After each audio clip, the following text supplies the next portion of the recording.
Hello everyone, welcome to my class. Today I am here to teach present perfect tense. आज मैं आपको present perfect tense बता रही हूँ. It connects the present with the past. It works like a bridge between the present and the past. It tells us that an action or activity in the past has a result in the present. देखिए, जब हम हिंदी में बताते हैं तो हम बताते हैं जो काम खत्म हो गया है, जो हम कर चुके हैं, उसको बताने के लिए हम इस टेंस का यूज करते हैं. तो इस सेंटेंस से समझिए, I have lost my bag. मैंने अपना बैग खो दिया है. तो ये एक्शन कब हुआ? ये हुआ है पास्ट में, और इसका रिजल्ट प्रेजेंट में क्या है? बैग मेरे पास नहीं है. तो इस तरह से एक्शन एक्टिविटी शुरू होती है पास्ट में और उसका रिजल्ट दिखता है प्रेजेंट में.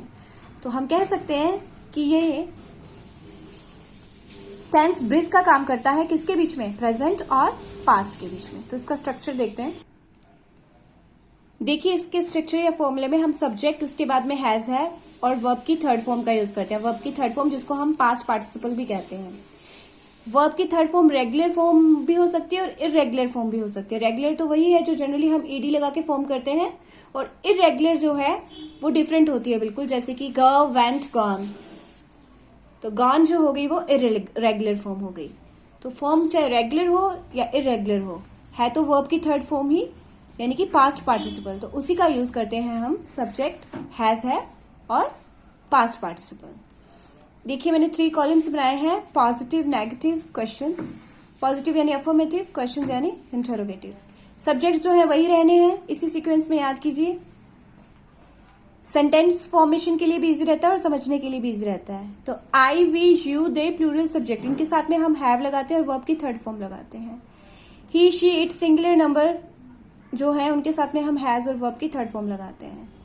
I have finished my work. It means मैंने अपना काम खत्म कर लिया है, यानी कि ये मैंने पास्ट में शुरू किया था काम करना और प्रेजेंट में रिजल्ट क्या है? खत्म हो चुका है. इस तरह से he has washed his clothes, उसने अपने कपड़े धो दिए हैं. पास्ट में ये काम शुरू हुआ था और प्रेजेंट में उसका रिजल्ट है कि कपड़े धुल चुके हैं.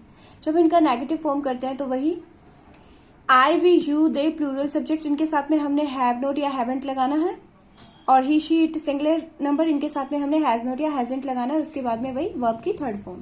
Like I have not finished my work, मैंने अभी अपना काम खत्म नहीं किया है. ठीक है.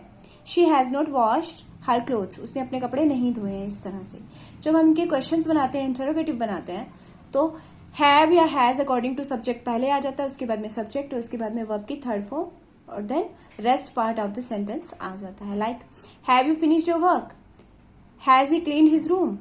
और अगर WH वर्ड है तो सबसे पहले WH वर्ड आ जाएगा. Like where has she gone, what have you done. इस तरह से हम इसमें क्वेश्चंस बनाते हैं. आप इनका कंट्रैक्शन फॉर्म देखिए.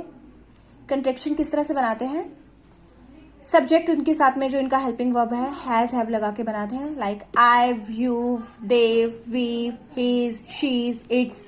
और इनको किस तरह से हम यूज करते हैं? I have gone, they finish the work. इस तरह से इट्स डन.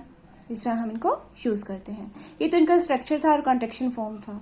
अब हम देखते हैं where do we use present perfect tense. So we use this to describe an action in the past that happened very recently or just. अभी कोई काम हुआ है तो उसके लिए हम इसका यूज करते हैं. जैसे we have just won the match, I have just taken tea. और to describe a finished action or activity, जो काम ऑलरेडी हो चुका है उसको बताने के लिए. I have already finished my work, मैंने अपना काम पहले ही कर लिया है. She has already informed me about this matter, इस मैटर के बारे में उसने मुझे पहले ही बता दिया है, इन्फॉर्म कर दिया है. और when something started in the past and continues in the present, पहले कुछ शुरू है और प्रेजेंट में भी कंटिन्यू है. Like they have been married for 5 years, 5 साल पहले शादी हुई है लेकिन अभी भी शादीशुदा है. इसको बताने के लिए भी हम किसका यूज करते हैं? प्रेजेंट परफेक्ट का यूज करते हैं. और to describe repeated activity of the past that we continue to do now or in present. Past activity जो रिपीट होती है, जिसको हम कंटिन्यू करते हैं प्रेजेंट में, उसको बताने के लिए. लाइक जो पास्ट में होता रहता है और उसको हम प्रेजेंट में भी कंटिन्यू करते हैं. तो like I have read many books, मैंने बहुत सारी बुक्स पढ़ ली हैं. ये थोड़े ना आगे पढ़ना छोड़ दूंगी, आगे भी तो कंटिन्यू करूंगी ना. इस तरह से when we talk about life experiences की बात करते हैं तब भी हम इसको यूज करते हैं. For example, have you ever been to London. ठीक है. और अनफिनिश्ड एक्शन को बताने के लिए भी हम इसे यूज करते हैं। I have not finished my work yet, अभी अपना मैंने काम खत्म नहीं किया है। She has not come back yet, वो अभी वापस नहीं आई है। इस तरह से हम इस टेंस को यूज करते हैं।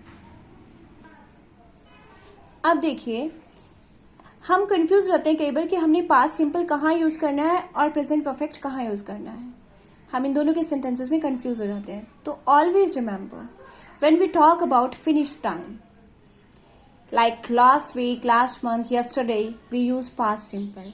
And when we talk about unfinished time, like this week, today, this month, we use present perfect tense. ठीक है?